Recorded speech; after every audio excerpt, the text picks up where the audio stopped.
bienvenidos a este museo, que es el Museo Nacional Afroperuano, donde vamos a ver aquí los orígenes de la esclavitud, ¿no? Tanto a nivel del mundo como la llegada aquí a América.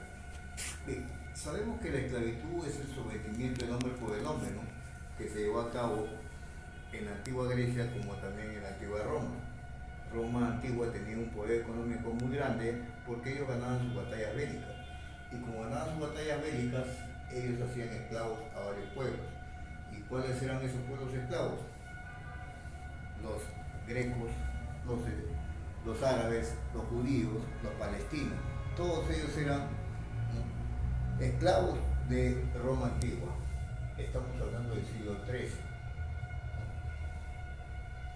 Pero al comienzo del siglo XV, cuando ya Roma iba desapareciendo, también iba desapareciendo la esclavitud. Pero a fines del mismo siglo XV aparecen unos nuevos comerciantes, pero esta vez de esclavos negros. ¿Quiénes eran? Los portugueses. Así que los portugueses eran los número uno de llevar mano de obra negra hacia Europa y también la llegada al Nuevo Mundo aquí en América. Como los otros países vieron que también esto era rentable, comenzaron ahí los españoles, los franceses, los ingleses, los alemanes, ¿no?, los holandeses, en llevar mano de obra negra hacia Europa. Esto lo hacían desde África hacia Europa, que demoraban 3 meses los viajes, y hacia, ¿no?, América también demoraban 3 meses los viajes. ¿Y por qué demoraban tanto los viajes? Porque llegaban estas naves que eran a vela, estas naves a vela, que eran solamente a viento. Así en sus bases llenaban a los esclavos. Comenzaron con 200 esclavos, pero como vieron que esto era rentable, comenzaron a llenar 500 esclavos, llenar todo el barco. Ahí los esclavos dormían, comían, hacían sus necesidades, como vamos a ver aquí en este grabado, que comían, dormían y hacían sus necesidades. Como las llegadas, idas y también todos los viajes eran largos, demoraban 2 a 3 meses, muchos de ellos tenían necesidad de comer y también agua. Y como estaban confinados, muchos de ellos morían. Y a la hora de morir, los aventaban al mar. Y los que estaban enfermos o convalecientes, también los aventaban al mar, ¿no?, ya que decían que ya estaban contaminados y no les servían. No se sabe la cantidad de negros africanos que sacaron, pero sí se sabe que sacaron 2 tipos de esclavos. Uno llamado los bozales, que eran los mismos esclavos negros, que venían desde África sin ningún idioma a los trabajos forzosos. ¿Y cuál es el trabajo forzoso?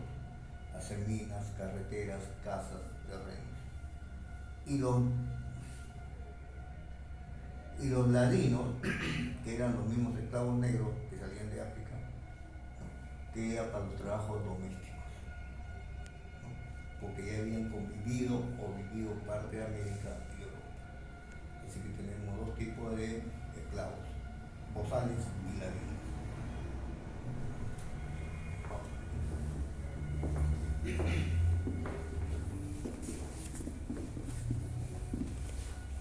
Esto hasta 1492, que Cristóbal Colón descubre América y trae con ellos algunos esclavos, ¿no?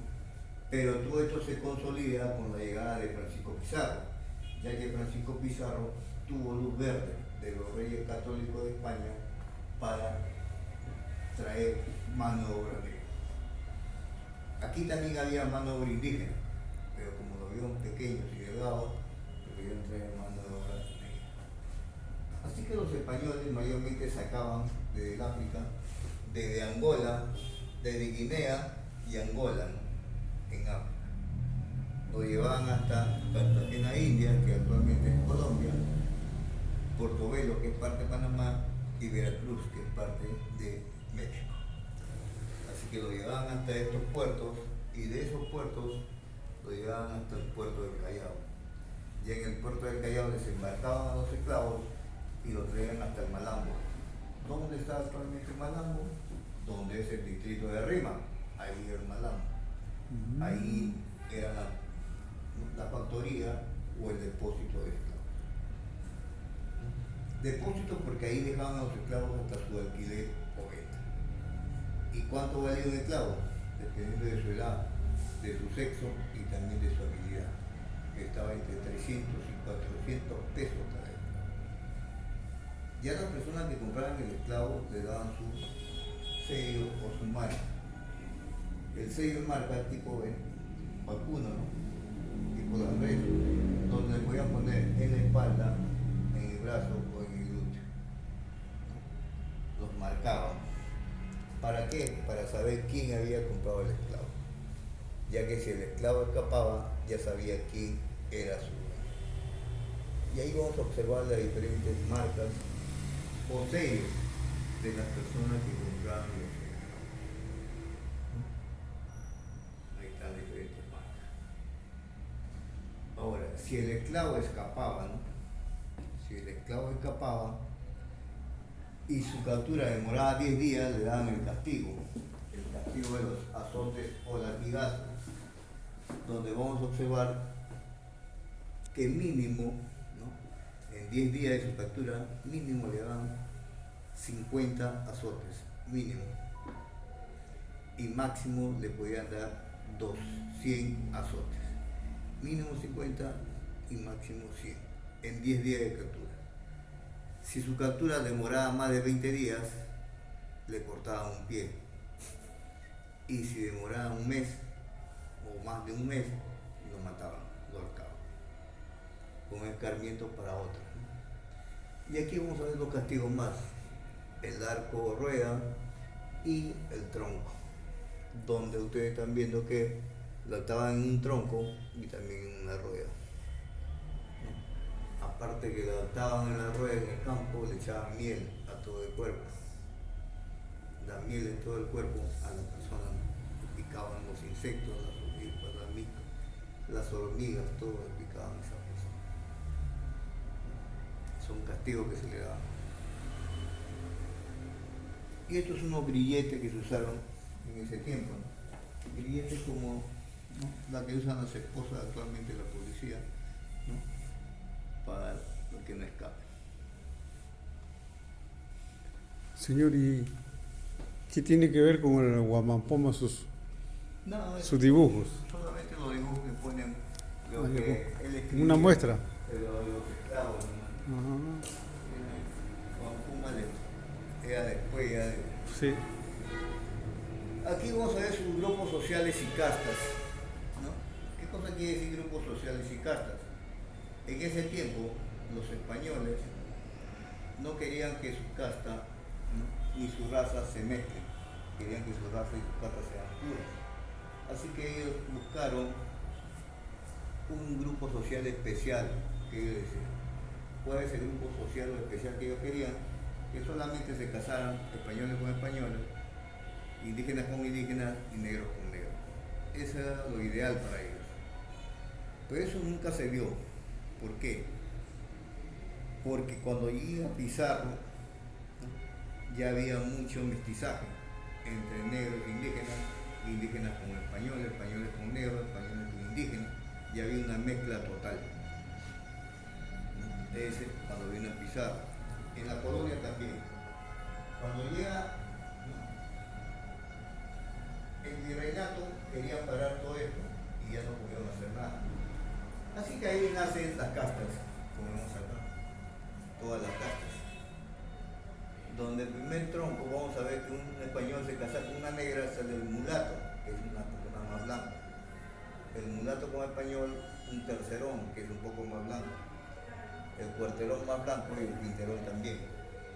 Estamos hablando de generaciones, ¿no? En la quinta generación, el quinterón con español sale de nuevo ya el blanco español común. Vuelve a los inicios. Todavía en la quinta generación. Da la vuelta y vuelve a sus inicios. En el segundo tronco vamos a encontrar el negro con el mulato, va a salir el sambo. más claro pero pelo crespo. El sambo con el mulato, el sambo hijo. El sambo hijo se le llama a las personas que son sacalaguas, ¿no? Acanelados o tipo árabe sus pies, ¿no?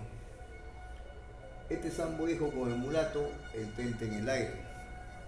El tente en el aire significa que en muchas familias vamos a encontrar, si no es sobrino, primo, hijo, nieto, vamos a encontrar siempre una o dos personas que no se parecen a la familia, ¿no?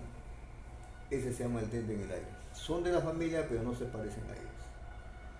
Y el tente en el aire con un mulato es saltar para atrás. El saltar para atrás significa que vuelve hacia atrás, o puede salir más oscuro o puede salir más claro un mulato y vuelve a lo mismo. Eso también pasa en la cuestión indígena. El español con el indígena, el mestizo, como es casi toda América. El mestizo con el indígena, el cholo. El cholo se le llama a las personas que viven en provincia, pero en provincia ciudad, ¿no?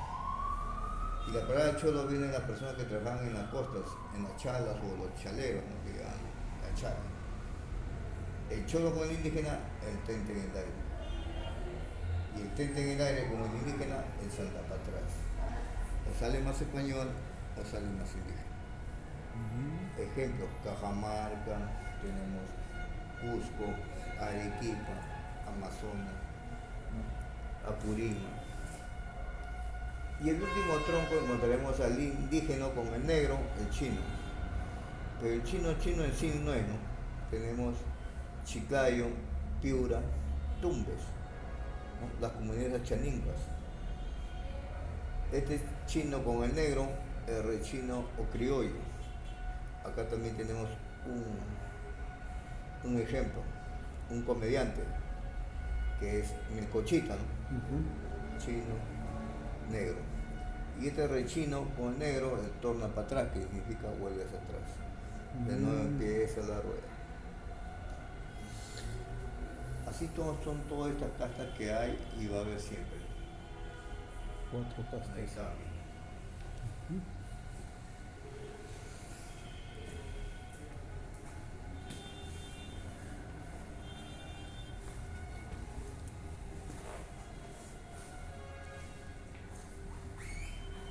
Entre los trabajos o actividades que realizaba el esclavo, aparte que habían lavandera, costurera, planchera, ¿no?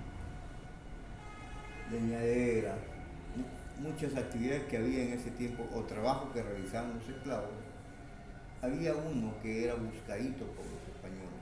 ¿Cuál era? La ama de leche. Aquí vamos a ver la ama de leche. Blanco, negro, negro, blanco. Así que la ama de leche, en ese tiempo, las españolas, para cuidar su silueta, ellos cuando daban a luz no amamantaban a sus hijos. Buscaban una negra esclava, ¿no? Para que la negra esclava amamante a sus hijos. Entonces, ¿de qué contaminación hablaban los españoles si ellos mismos buscaban quién amamante a sus hijos? Tanto así que los españoles nacidos en Europa no se juntaban con los españoles nacidos aquí en América, llamados los criollos. Decían que ya estaban contaminados. Don José de San Martín, Simón Bolívar fueron afrodescendientes. Ricardo Palma, afrodescendiente. Micaela Bastidas, afrodescendiente, la llamaban en batalla de la Gran Zamba. Bernardo Ceo, ¿no? El que hizo parte del himno nacional, también fue afrodescendiente. Y aquí vamos a observar la misturera. ¿Y quién era la misturera? La misturera era una persona que llevaba en su cabeza las actividades o trabajos que realizaba. Pues sí, en su cabeza llevaba banderitas, donde podía ser lavandera, cocinera, planchera, ¿no? Ama de llaves. Ella en su cabeza decía, iba por todas las casas y ofrecía el trabajo que ella hacía.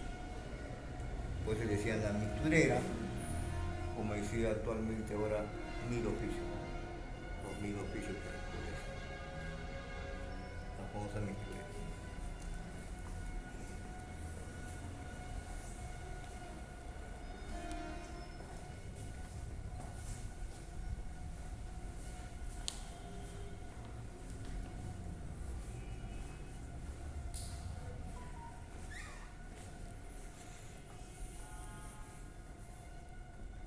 aquí vamos a ver algo de su vivienda, de su alimentación y también de su vestimenta.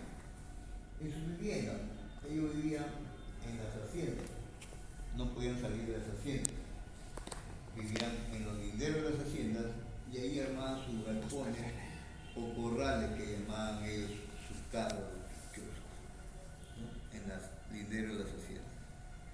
También, acuérdense de que la esclavitud era hereditaria en ese tiempo. Los hijos, los nietos, todos eran esclavos, ¿no? Casi 300 años de esclavitud. En su alimentación comían solamente frijoles y muchas cosas que ellos cosechaban, mientras que los dueños y amos comían su res o su cerdo. Esa res o cerdo que ellos mataban, ya las vísceras, ¿no? Cuando mataban al animal, lo dejaban. Y de ahí sale el famoso anticucho de corazón, ¿no? La víscera, el choncholí, la chonjuanita, el bobo, el hígado, todo sale de la víscera. También cosechaban maíz morado para la chicha morada y después ya aparece, ¿no? La mazamorra morada. Había un plato también de vísceras llamado sango, como una mazamorra, que actualmente lo conocemos en provincia como la sopa patasca, ¿no? El caldo del monte, toda esa cosa. Y aquí lo conocemos en casa como el aguadito de pollo, ¿no? La víscera del pollo. Todo. En su vestimenta, era solamente de bayeta o topuyo, simple su vestimenta. Simple, no vamos a ver una lavandera, ¿no? Que simple era su vestimenta. Vamos a observar también en los otros grabados, ya que hay mestizaje acá. Que hay mestizaje, indígena con negro, blanco con negro, y hay mestizaje en ese tiempo. Desde ya de 1800, ¿no? Todo es mestizaje. Bueno.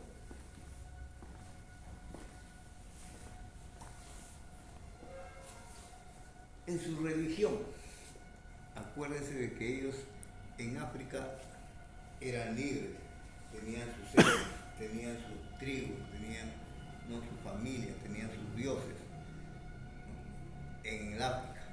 Cuando fueron atrapados aquí, fueron traídos, no sabían qué hacer. Y en el año 1650 arman ellas las famosas cofradías. ¿Y qué es la cofradía? Es tipo procesión que ahora actualmente es para darle culto a sus dioses, las cofradías.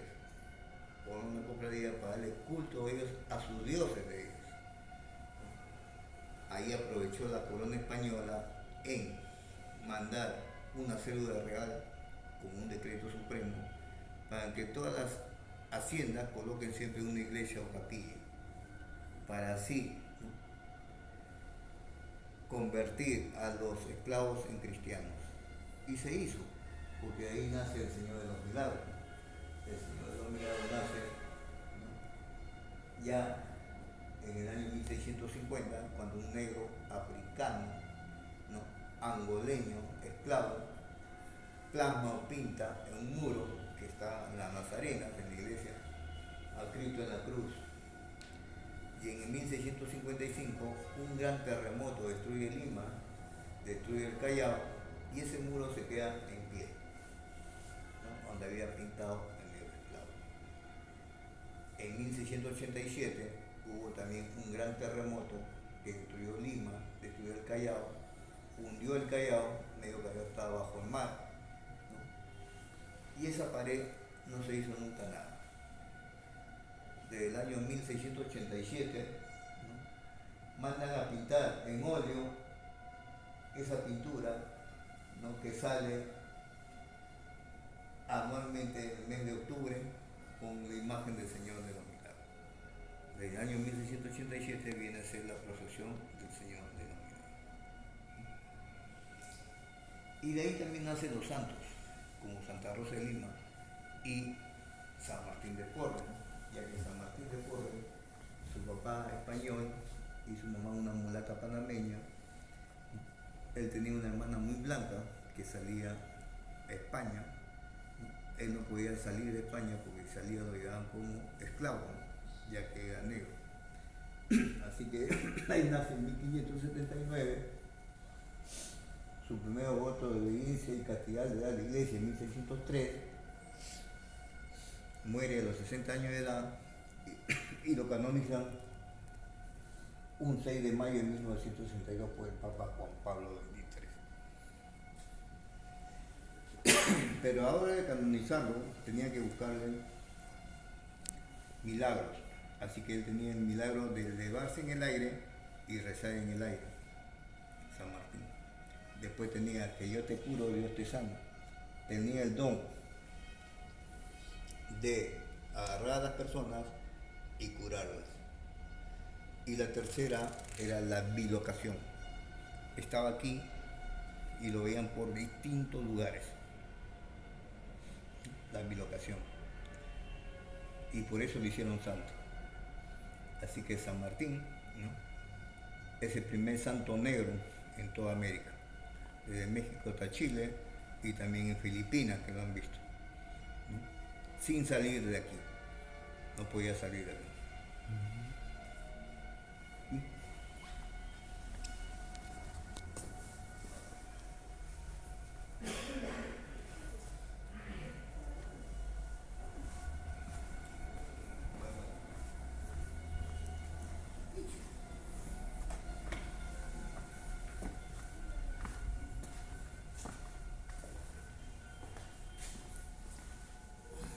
Bien, pero esto no fue nada.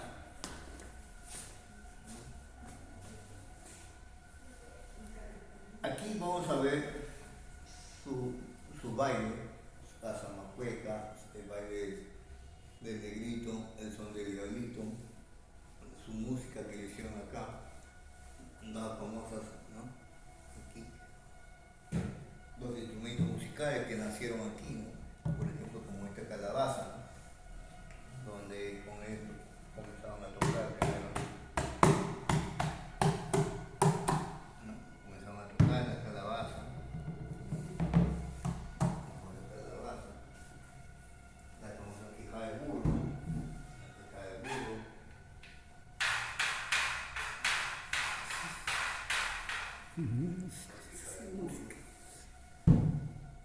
También tenían el güiro, que venía a ser ya unos mosquiteros afroandinos, ya que los andinos les gustaban las serpientes, entonces,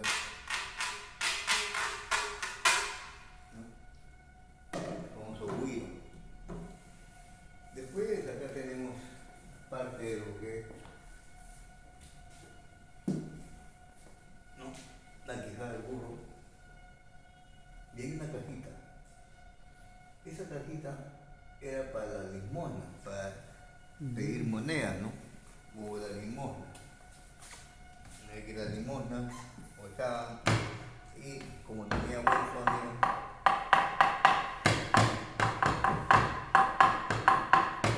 ya lo usaron para su música, ¿no? Solamente era una cajita para la limosna. Después vamos a ver el repeque.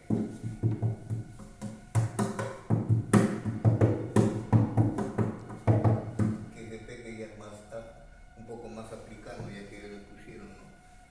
Eran cazadores ahí en África, por eso le ponían todo esto.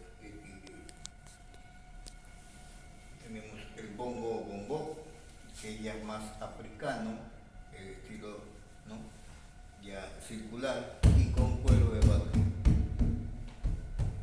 Y ese es el redoble que tiene, ¿no? Tenemos aquí, lo conocemos como, ¿no?, un tambor, pero en realidad no era un tambor. Esto era para el agua o para el vino. Le taparon y lo pusieron ya como tambor. Y tenemos también el baile de negrito con el son del diablo. El son del diablo, ¿por qué? Porque ellos, a la hora de reclamar algo, ellos no lo podían decir directamente. Así que cuando había fiestas o bailes, ellos bailaban y se ponían la máscara y con ellos reclamaban, ¿no?, lo que tenían que reclamar o pedir, sin saber la persona quién era la que estaba detrás de la máscara, ¿no? Por eso le decían el sol del diablo, la mascarilla. ¿Y qué se inventó aquí en el Perú? El famoso cajón, ¿no? El cajón peruano, ¿no? Es una especialidad que vendió Paco Lucía, un guitarrista y cantante español, que se dio un cajón, ¿no? Y estaba diciendo en España que el cajón era español, pero nunca ha sido español, personas de aquí en el Perú. El famoso cajón.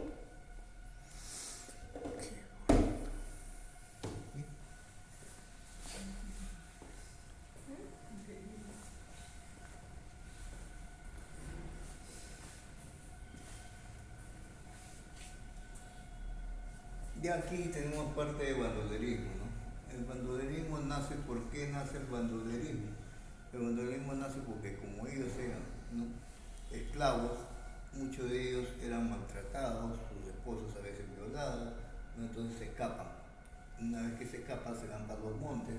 En los montes actualmente es la selva donde están los países de Ecuador, Colombia, Venezuela, ¿no?, que no existían en ese tiempo, solamente era